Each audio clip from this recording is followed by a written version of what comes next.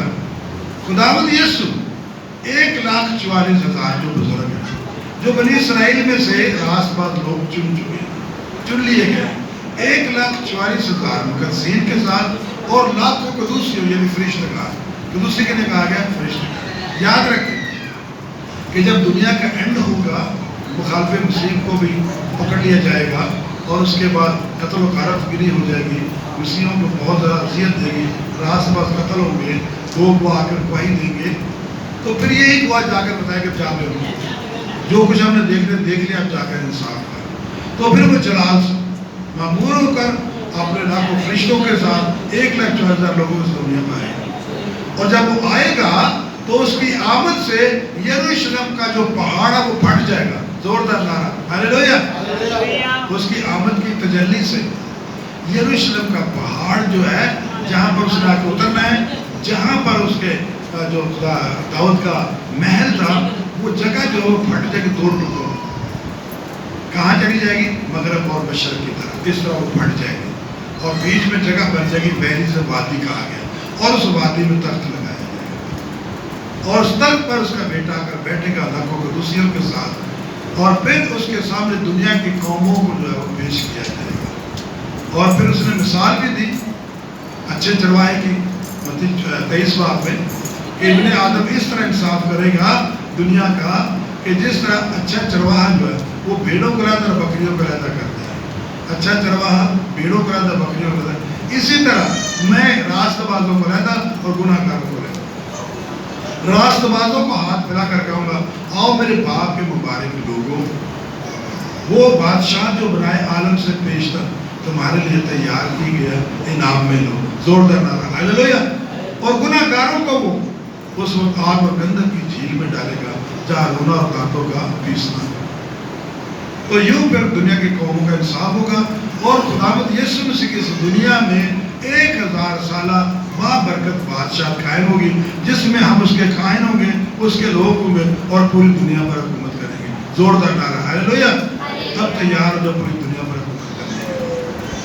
اگر آپ واقعی ہی خداوند کے سپاہی ہیں، خداوند کے دن رات محنت کرتے ہیں، عبادتیں کرتے ہیں، چرچز میں جاتے ہیں، اپنی کمائی کا حصہ دیتے ہیں، تو تیار ہو جائیں اس کے ساتھ دنیا پر حکمرانی کرنے کے. تو حاصل کلام ابھی ہم نے لفظ مشرق کی اہمیت کو جانا کہ وہ سمت، وہ طرف جہاں سے سورج نکلتا ہے اسے مشرق کہتے ہیں.